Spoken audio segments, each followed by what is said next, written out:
Үндэсний мэрэгжилтэй ажилтан ба Монгол ур чадвар.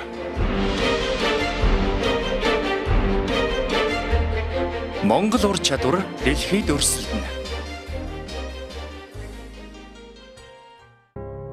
Үндэсний мэрэгжилтэй ажилтан ба Монгол ур чадвар баримтад нэвтрүүлгийнхээ өмнөх дугаарт бид Монгол ур чадвар 2014 тэмцээний талаар хүргэсэн билээ.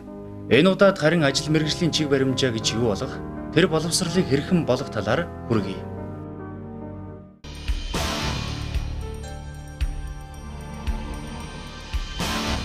Бид амьдралын баяр баясгал эдийн засгийн суурь баг нь болсон мэрэгжлээ зөв сонгож чаддаг билүү? Хариу олохын тулд ганц хорон бодъё. Хариулт нь харин ойлгомжтой байна. Ажилгүйд л түүнээс гарсан ядуурл нь биднийг ажил мэргэжлээ сонгох тэр үеэс эхэлж байна. Ихтэй сургууль нь улсынхаа суралцах насны залууст оногдох хэмжээнээс их байна. Гэтэл яагаад ийм олон ихтэй сургуулиудтай хэрнээ ажилгүйчүүдийн эгнээ тэлээд байна вэ? Нэгэн тоо баримт хэлье. Энэ жил ихэд 43087 төгсөгчид эсэлтийн ерөнхий шалгалт өглөө. Тэд бүгд их сургуульд элсэн суралцаж бакалаврын зэрэгтэй болохыг хүсэж байна. Учир нь өнөөдрийн нийгэм нь хүн бүрийг их сургуульд суралцахыг тулган шаардаж байна. Тиймээс л жилдээ 40 орчим мянган төгсөгчдийн дийлэнх хувь нь өөрийн чадвар сонирхлоо дагах бус төлөвлөөгүй мэрэгчлэр сонголтгүй суралцж байна. Гэтэл ийм хэмжээний хүүхдүүд их сургуульд элсэн суралцж байгаа бол мөн л 40 орчим мянган оюутан залуус их сургуулаа төгсөж байна. Тэдний зөвхөн 30 орчим хувь нь ажлын талбарт гарч харин үлдсэн 70% нь ажилгүйдлийн игнэнд шилжиж байна. Эндээс харахад бид илүүдэл мэрэгжлийг жил болгон үйлдвэрлэж, ихтэй сургууль нь харин ашиг олохын тулд ажиллаж байна. Тиймээс ажил мэрэгжлийн чиг баримжаагаа алдсан зохиомол бодлогоор бид хэр удаан явах вэ?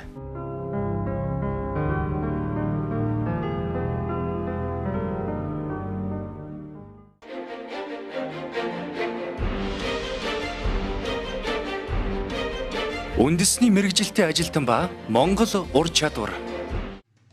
Дээлэнх залуус эсэлтийн шалгалт өгснөөхөө дараа түүндээ тохируулж мэрэгжлээ сонгож байна.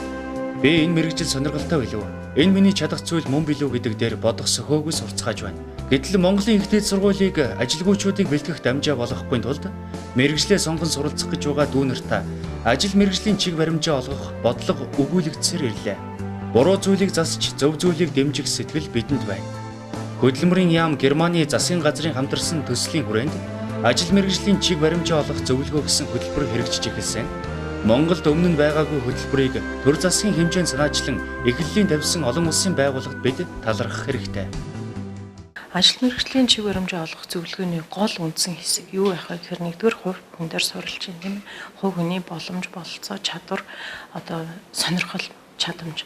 За хоёрдугаарт нь юун дээр байх вэ гэхээр маш том зүйлүүд бол эдийн засгийн болоод хөдөлмөрийн зах зээлийн мэдээллийн талаар маш оновчтой зөв мэдээллийг өгж тэр хүнд шийдвэрээ гаргахад нь туслах ёстой. За хамгийн том хэсэг болж байгаа энэ хөдөлмөрийн зах зээлийн мэдээллийн талаар гэдэг юм уу, эдийн засаг яаж хөгжих гэдэг нь олон улсад яаж хөгжиж байна, Монгол улсын хэтийн ирээдүй боломж, эдийн засгийн бодлого яаж явж байна, хөдөлмөрийн зах зээл дээр ямар боломж болцоо байна, ажиллах хүчний чадамж нь хаашаа чиглэж байна гэдэг талаар мэдээлэл өгснөөр тухайн хүн өөрийгөө ямар орон зайд ямар амьдрах бололцоотой болж чадах вэ гэдгийг шийдэх юм. Цаг хугацаа эдийн засгийн хувьд хожим алдагдалд хүрэхгүй тулд ажил мэргэжлийн чиг баримжааг бид олох ёстой. Хувь хүний боломжн дээр суурилсан эдийн засгийн боломжийг эхлээд харах. Хөдөлмөрийн зах зээлийн мэдээллийг залуусд өгөх. Монгол улсын эдийн засгийн хэтийн хөгжил боломж ирээдүйн хөдөлмөрийн боловсон хүчнийг харах.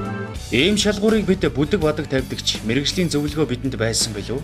Ихэвчлэн эцэг эх ахмад настай хүний үгээр мэргэжлээ сонгосныхоо дараа сонирхолгүйгээ мэдэх. Эсвэл ажлын байранд гарсныхаа дараа өөрийн хийж чадах ажил биш болохоо мэдрэх тохиолдол олон залуус тулгарч байна. Миний мөрөөдөл энэ мэргэжил гэсэн хөнгөн бодлоо сонгосон мэргэжил нь түүнийг аз жаргалтай амьдралын баталгаанд болж чадах эсхийг урьдчилж харж чадахгүй байна. Тиймээс мөрөөдлийг бодит ажил хэрэг болох бодлогыг бид ажил хэрэг болох үе ирсэн байна. Ер нь Монгол Улсын ерөнхий сайд Алтан хоёрыг өөрийнхөө дэргэд ажил мэргэжлийн чиг баримжааг олох чиглэлээр үндэсний зөвлөл байгуулсан. Тэгээ энэ зөвлөлд бол 4 яам ороод бид нэр хамтарч ажиллаж байна л да. За тэгээд хамгийн гол нь гэх юм бол одоо энэ хүүхдүүд ингээд мэрэгжлээ ингээд сонгоход эцэг их нөлөөтэй байдаг. Тэгэхээр зэрэг бид нар зөвхөн хүүхдүүдтэй биш эцэг ихтэй хамтраад хүүхдүүдийг мэрэгжлээ сонгоход нь туслах гэж байна. За сая ерөнхий сайд нэг мэрэгжлийн чиг баримжаа олох юм сургалтыг ингээд телевизээр хийсэн шүү дээ. Маш гоё үр дүнтэй болсон. Тэгээд тэнд бол одоо хүүхдүүдийг ингээд харуулсан. Би хүүхдүүд ингээд мөрөөдөлтэй байна л да. Би мэрэгжлэлтэй болыг мөрөөдлүүд ярьдаг.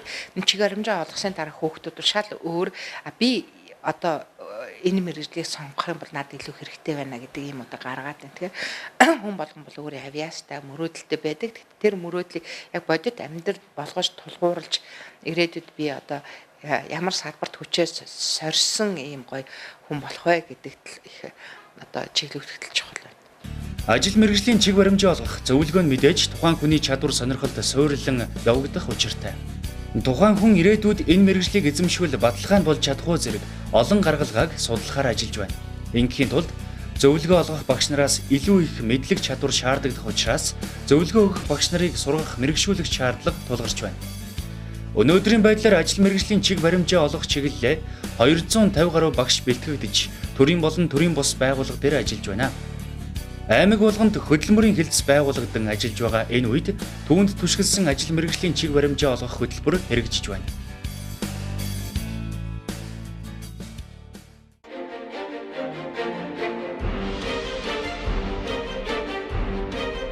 Үндэсний мэргэжилтэй ажилтан ба Монгол ур чадвар. Хүүхэд залуучууд маань илүү би одоо ямар нэг юм хийх ёстой би өөрийнхөө чадварт тохирсон мэрэгжлэрээ ажиллах юм байна гэдэг юм ойлголт бол харьцангуй нааш эерэг үзүүлэлттэй болж ирж байгаа. Гэхдээ бид бол мөн түрүүн дурдсанаар илүү залуучууд руугаа яаж хүрч очих вэ? Тэдэнд одоо илүү зөв ойлголтыг яаж хүргэх вэ? Зөвхөн магадгүй энэ хүн одоо ирээдүйдээ өөрийгөө яаж харж ийнө гэдэгт нь олон талын мэдээллээр хангаж өгөөд улмаар одоо шийдвэр гаргах. Одоогийн нөхцөлд бол ерөнхийдөө хүүхэд залуучуудын мэрэгжил сонгож байгаа энэ үйл явц маань илүү гол төлөв гэр бүлийн эцэг эхийн ойр дотны одоо хүмүүсийн за найз нөхдийн ийм одоо нөхдөөс авсан мэдээлэл дээр үндэслээд шийдвэр гаргаж байгаа. Гэхдээ энэ бол хандлага цаашдаа илүү өөрчлөгдөх байх, илүү одоо хөдөлмөрийн зах зээл гэдэг юм эдийн засгийн орчин нөхцөл гэдэг юм цаашдаа би ямар түвшинд яаж ажиллаж амьдрах вэ гэдэг одоо хэтийн төлөвтэйгөө уялдуулсан мэдээлэл дээр үндэслэн шийдвэр байхад төлөвлөгөө анхаарах юм Энэ хөтөлбөрт нам засаг анхаарлаа хандуулж байна. Өнгөрсөн удаа ерөнхий сайд энэ хөтөлбөрийг ихэд сонирхож, дэргэдийн ажлын хэсэг байгуулж, хөтөлбөрийг үйл ажиллагаа илүү хүртээмжтэй болгох тал дээр ажилласан билээ. Ерөнчитэйгэд их сургуулийг шүтэж илүүдэл мэргэжил эзэмших бос, жинхэнэ ажилтай орлоготой монгол хүн болохын тулд мэргэжлийн боловсрал сургалтын байгууллагын үйл ажиллагаа олон нийтэд таниулах хэрэгтэй байна. Одоо хийгдэхгүй явж ирснээс хүмүүс өөрийн зүүн сонгороо гэдэг юм уу эсвэл ахмад настай хүмүүсийн мэргэжлээ хэрхэн яаж сонгож ирсэн энэ туршлага дээр үндэслээд одоо маш их богино гэдэг юм уу бага мэдээлэл дээр үндэслээд өөрийнхөө ирээдүйг шийдэж байгаа юм одоо үзэгдэл нийтлэг болцсон.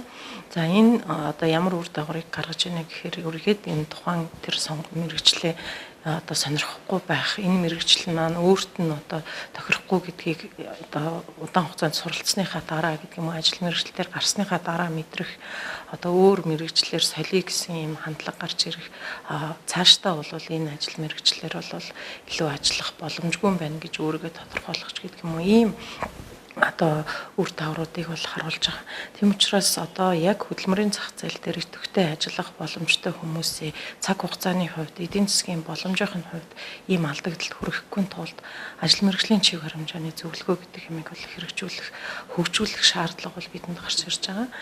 Монгол улсын хэмжээнд ажил мэргэжлийн чиг баримжааны зөвлөгөөд гээд 250 гаруй хүн бэлтгэгдсэн энэ төрийн болоод төрийн бус байгууллагууд дээр бол ажиллаж байгаа. Гэхдээ энэ ажил мэргэжлийн зөвлөх бэлтгэж байгаа өнөөдрийн тогтолцоо маань бас одоо юу гэдгийг төгс болж чадаагүй. Нэгдүгээр төгс тогтолцооны хувьд энэ зөвлөгүүдийн мэргэжсэн байдал, мэргэжшүүлэх байдал бол тодорхой хугацаа эхлэлийн шатанд байна гэж хэлж болж байна.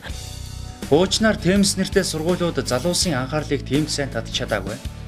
Тэмсгэхээр чанаргүй сурлага муутай хүүхдүүд элсэн суралцдаг гэсэн ойлголт байсан. Үүнээс үүдэн их ямар ч хамаагүй ихтэй сургуулиуд төгсч байвал худалдагч болтугай хий гэсэн сэтгэлгээ бий болжээ. Гэтэл өнөөдөр байдал өөрөөр эргэж, бүтээн байгуулалтын салбарт чадвартай ажилчин мэрэгссэн боловсон хүчин өгүүлэгдэж байна. Үндсэндээ үндэсний компаниуд чадвартай ажилтны хомсдолд орж, гаднаас ажиллах хүчин татсаар байна. Харин Монгол залуучууд бүгд цагаан захтнууд болж, заавал дарга болно гэсэн сэтгэл давмгайлснаас үүдэн бид аж үйлдвэрийн хөгжлөөр хоцрогдож явна. Тэгэхээр зөв бид бол нэг зах зээлийн өнгөрсөн 20 жилийн хооронд бол борооны дараах мөгч их олон ихтэй сургуулиуд гарчлаа. Тухайлбал одоо доржийн хүүхэд сурж байхад миний хүүхэд бас яагаад дээд сургууль төгсч болдгоо ингээд. Тэгээд дээд сургууль төгсөх юм бол ер нь бол одоо ажилтаа амьдралтай болчих юм ингээд явдал төгссөн бүтээгдэхүүн маань зах зээл дээр тийм эрэлтэн бага байгаад байгаа. Тухайлбал ихтэй сургууль нэг 34-5 мянган хүүхэд төгслөө гэхэд бол ажлын байранд нэг одоо 30% нь л одоо дээд сургууль төгссөн улсуудыг авч яхад 70% нь бол тэр дээдэргүй Монгол улсад тийм ажлын байр байхгүй байгаа учраас тэр хүүхэд зэврэх эсвэл одоо худалдаа хийх, лангууны ард зуух, зах дээр 8 арилжаа хийх. За эсвэл бүр буцаад нөгөө тойрч бодолж явж байгаад мэрэгчлээ ажилтан болъё гэдээ ингээд ирж байгаа юм. Тийм учраас л бид одоо энэ одоо хөдөлмөрийн судалгааны институтийн манай одоо судалгаагаар үзэхэд бол өнгөрсөн 11-12 онд судалгаа хийхэд бол хүмүүс ажил хөдөлмөр хийх сонирхолтой хүмүүсийн тоо буурсан байсан бол саяны одоо судалгааны дүнгээр бол ажил хөдөлмөр эрхлэе, би ажилдаж хөдөлмөрлөж ажил амьдралтай болно гэсэн ийм одоо эрмэлзэл их байгаа юм.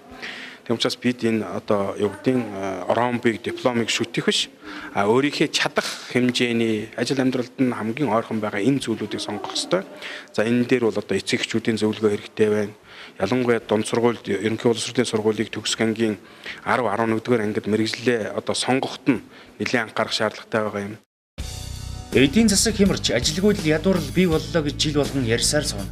Үүнээс гарахын тулд бид хүнээ бэлдэж чадварчлуулах ёстой гэдгийг оройтсон ч гэсэн онж харсан билээ. Холбооны бүгд найрамдах Герман улсын жишээг бид харъя. Өндөр хөгжилтэй мэрэгжилтэй ажилтнаа бэлтгэхийн тулд ажил мэргэжлийн чиг баримжааны ухаанд суралцсанаар сонголтоо зөв хийж чадсан улс хүүхдүүд заавал дээд сургууль суралцсан төгсөх биш. Эхлээд мэргэжил сургалт үйлдвэрлэлийн мэрэгшүүлэх төвүүдээр дамжуулан чадварчулж байна.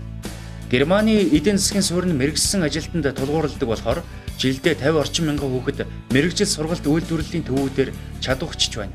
Тэгээд дараа нь харин үндсэн мэрэгжлээрээ нэртэй их сургуульд дэвшин суралцах нь хамгийн бодиттой үр дүн болдог байна. Ерөнхийдөө одоо жишээлбэл Германтай харьцуулахад манай одоо эдийн засгийн суурь маань мэрэгжил боловсролын салбар ерөнхийдөө энэ манай компаниуд одоо хэрвээ сайн боловсруулсан, сайн чадваржуулсан ажилчид олдохгүй бол юу гэсэн ажиллаж чадахгүй, ашиг авах чадахгүй тий. Ажил мэргэжлийн чиг баримжаа олгох салбар нь манай улсын хувьд шинэ ажил болон хэрэгжиж байна. Тиймээс мэргэжлээ сонгосон ч сэтгэл хангалуун бус эсвэл сонгох гэж байгаа залууст илүү их хүртээмжтэй болох их хүлээлт үүсэж байна. Мэргэжлийн чиг баримжаагаа бид хамгийн түрүүнд олох хэрэгтэй байна. Мэргэжилтийн ажилтан 2014 баримтат нэвтрүүлгийн цуврал дугаар танд хүрлээ. Дараагийн дугаараар эргэн уулзтлаа түр баяртай.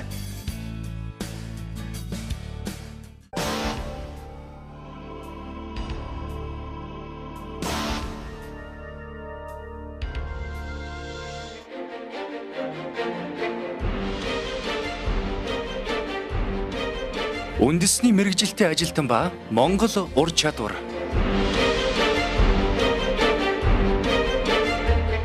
Монгол ур чадвар дэлхийд өрсөлдөнө.